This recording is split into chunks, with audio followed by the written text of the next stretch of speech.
Hello everyone, welcome again to my vlog. Ang pag-uusapan natin ngayon is yung nabili nating device na navigation na maliit.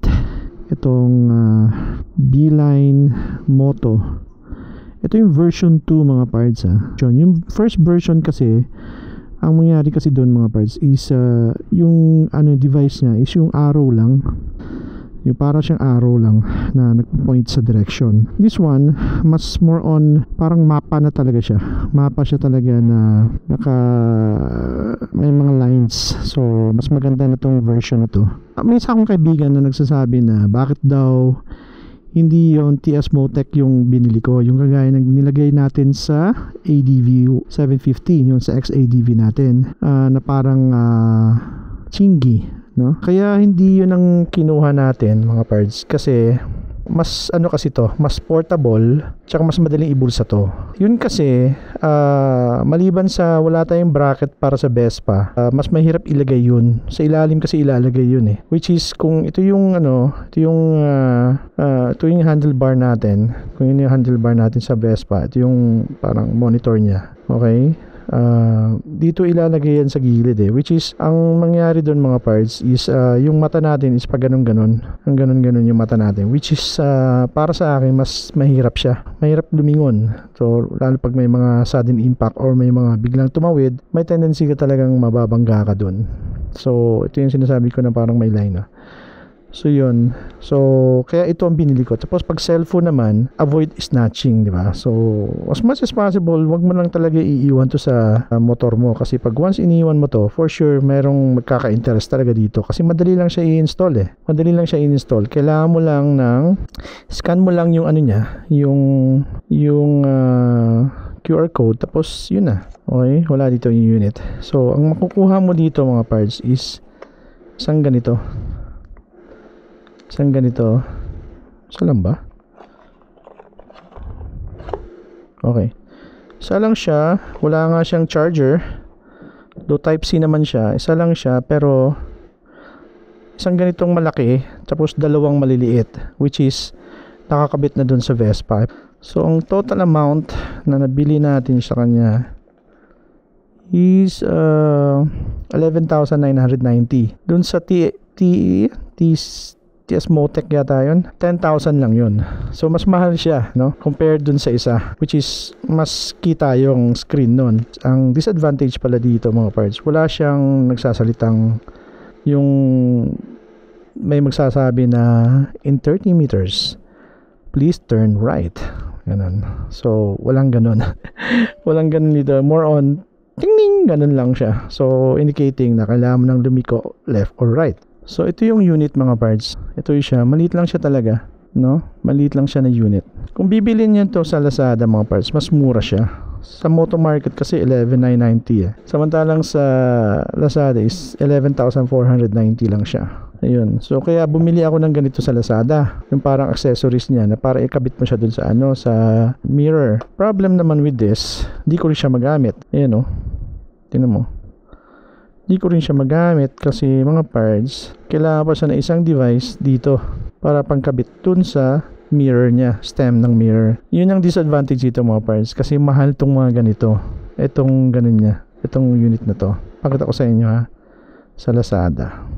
Yan, kung titingnan nyo sa Lazada, ito yung nakakabit ngayon sa motor ko, di ba? Yan, naka 70% off daw kuno.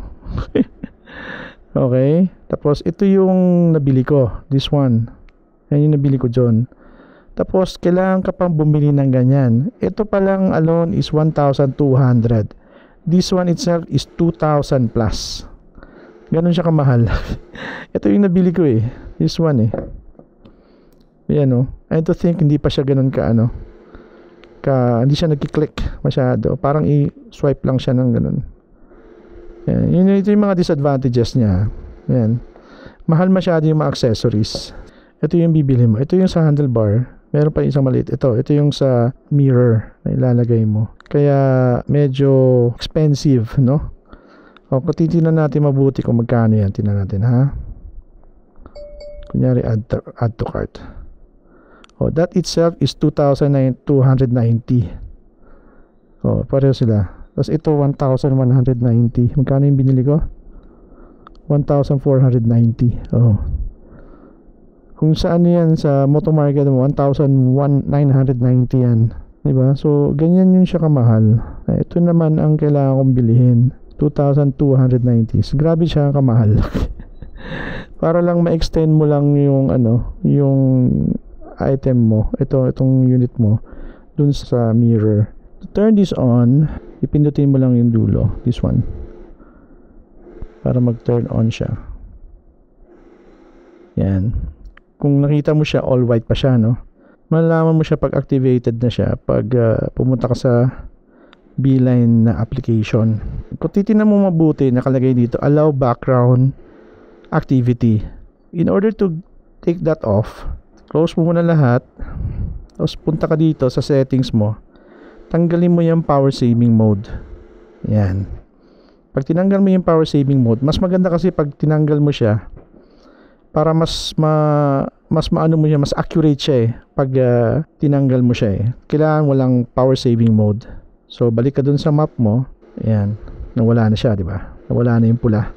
So automatic nagiging dilaw yung device. By the way, may sarili siyang map ha. So Google Map. May sarili siyang Google Map sa application. So mga nagtatanong kung pwede bang gamitin yung Waze or Google Map, hindi pwede. Hindi siya pwedeng gamitin. Yun ang problema dito. So kaya wala ka talagang marinig na may magsasalita na go turn right, go turn left, mga ganon. So wala kang makikitang ganon mga parts. So kunyari pupunta ka sa Kin Shoe Supply. Tinitingnan niya kung nasaan ka. Ayan siya, di ba? So punta ka na sa go. You can actually go na, di ba? So, go. Pwede kang mag-pause muna. Ayan. Tapos pwede mo siyang turn play. Ayan, play na siya. So, automatic, ito na yung lalabas dito, mga parts. Ganyan yung dati itsura niya dito. Tapos maliit lang yung ano niya. Ito yung itsura niya dati sa first version. So, malalaman mo rin ilang battery ng cellphone mo, ilan din yung battery ng ng unit mo, Beeline. Recording mo na sa riding. So, ito yung mangyayari. Ito yung itsura niya pag gusto mo i-record yung ride mo. Ayan, oo. Yung parang ganun lang. So, punta, ikot-ikot pa na ako ng tingnan natin kung ano yung itsura niya. Malalaman niya yan. Oo. Tingnan mo yung ano niya, Pusing, oh. Nakita. Huli ka na sa balita sa lahat. Ba talaga pag nakapalo? Business ka na lang. Ba talaga pag nakapalo, no? Tinan mo, oh. Ayan. So ito siya, ito yung ang gagawin ko ngayon is record ko muna yung pupunta ako ng Cubao. Ikot-ikot lang ako tapos para malaman ko lang kung ilang kilometro siya. Tapos mamaya ayusin ko na i-check ko na naman yung map. So ito for the recording lang siya. So I am now recording. Palagay din dito, we're going to the south. Meron siyang nakalagay na indication na may bandang south area tayo, which is tama naman, nasa south area tayo. Yung TS Motec kasi mga parts, ang disadvantage kasi doon, pag yun kasi piliin natin mga parts, dito ilalagay yun which is ang nangyayari to, ang mumukha mo pag ganun yung mukha mo, ayan ganyan. So kung dito siya ilalagay, mahirap yun, diba? Kaya kung ako lang papiliin, gusto ko kung same ng device dun sa ADV 750 ko, dito ko ilalagay dapat, which is dapat dito ikakabit, which is mahirap naman yon, mag-iimbento ko ng kabitan. Kaya ito na talaga ang best option mo other than cellphone. Mas maliit kasi siya diba? Kaso nga lang yung accessories niya masyadong mahal. Kasi kung dito ko ilalagay yung isang accessories niya, hindi rin siya pwede kasi una dito pa lang hindi na nga magkasya yung isang kamay ko. So malabo yun nung magkasya dito yung device na yun, yung iniipit dito. Yeah, malabo. So try muna natin to. Ang tinatry natin ngayon mga parts, itong recording na ginawa natin. Wala pa na akong cardo na kakabit. Yun lang. So hindi mo maririnig yung ting-ting, ganun. Kasi to be honest with you mga parts, tinesting ko siya katabi nung CarPlay ng aking kotse, kasi meron akong CarPlay, same device ng itsura dun sa aking XADV na mapa. Tinesting ko i-follow ito, less yung traffic. Dun ako nagulat, less yung traffic. Tapos medyo longer lang yung travel time, medyo mahaba-haba lang, pero less yung traffic. Samantalang nung sinunod ko yung Waze, parts, grabe ang traffic. Nagulat ako sa traffic nung sinunod ko yung Waze. Kaya talaga mas okay pa to eh. Again mga parts, hindi ito gagana pag nakalagay sa pag yung setting ng cellphone mo is naka-battery save mode ka. So dapat itanggalin mo yun para mas gumana yung power ng device. Ang hindi ko lang alam dito mga parts, kung ina-avoid ba niya yung one way. Yan, so patayin na natin to. So 3 kilometers, 3.1 243. Turn it off. Yeah.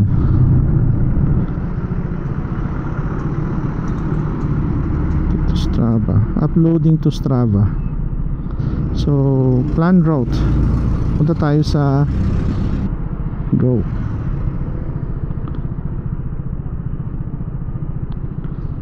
Yan. So hindi natin maririnig yung ting-ting kasi wala tayong cardo nakakabit. So saan tayo pinapapunta? Routing. Saan tayo nire-routing? Yun. So in 240 meters liliko tayo sa kanan, palagay dyan. Kung papansinin nyo lang na mag-iilaw yan. Yun see? Narinig nyo yan? Narinig ko siya sa cellphone ko. Diba? Actually madali lang siya compare dun sa version 1 na malaking arrow lang yung nakalagay dito. Mahirap yun ang mahirap dun. Actually marami nagreklamo dun, kaya binago nila yung system nila. Lahat binago nila, kaya ang dami nagreklamo dun eh. Guluhin lang natin siya konti magre-route tayo. Rerouting. Yan Yan natin what will happen.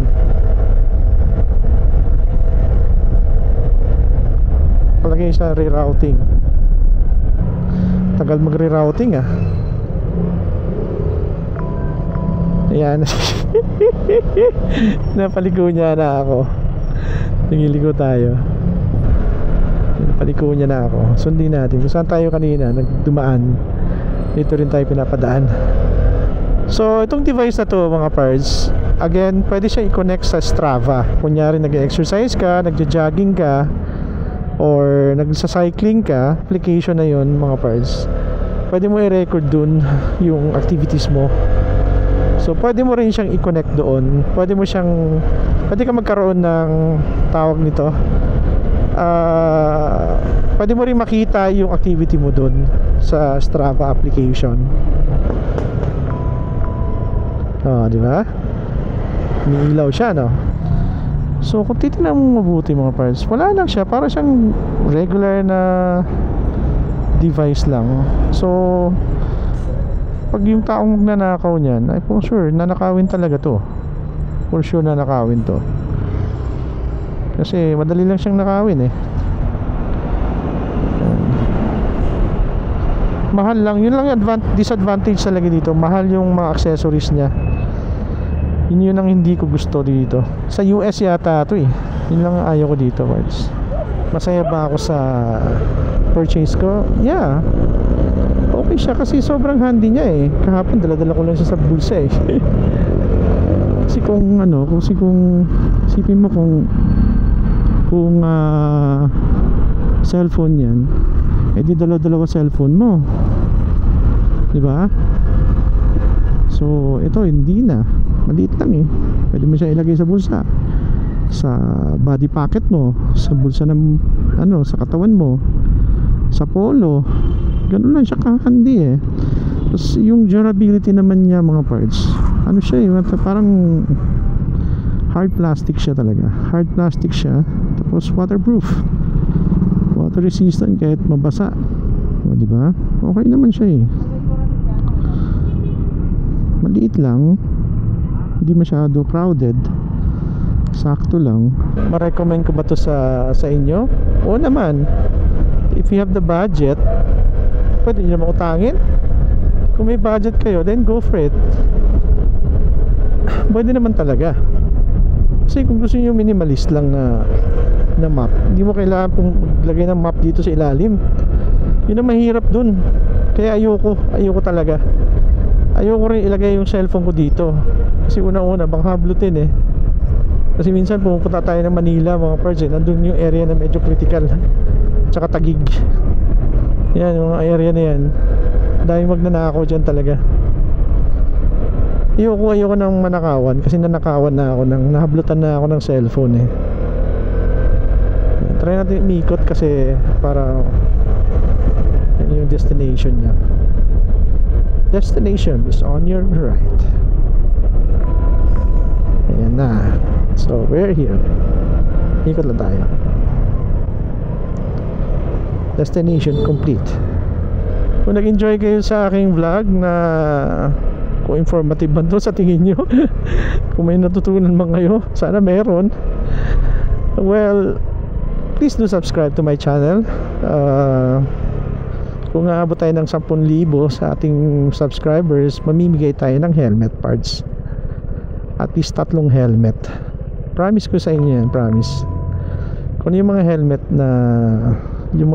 na like itong Rayo, gustong gusto ko to, pamigay natin to, brand new. Kung depende sa budget kung 3 or 2, siyempre depende yun, kasi medyo 10,000 din yun abuti ng 10,000 din Alright, thank you so much for watching again. This is your Moto Gadget photographer. Bye for now. Always remember, before you ride, pray, stay safe, and ride safe. God bless. Bye.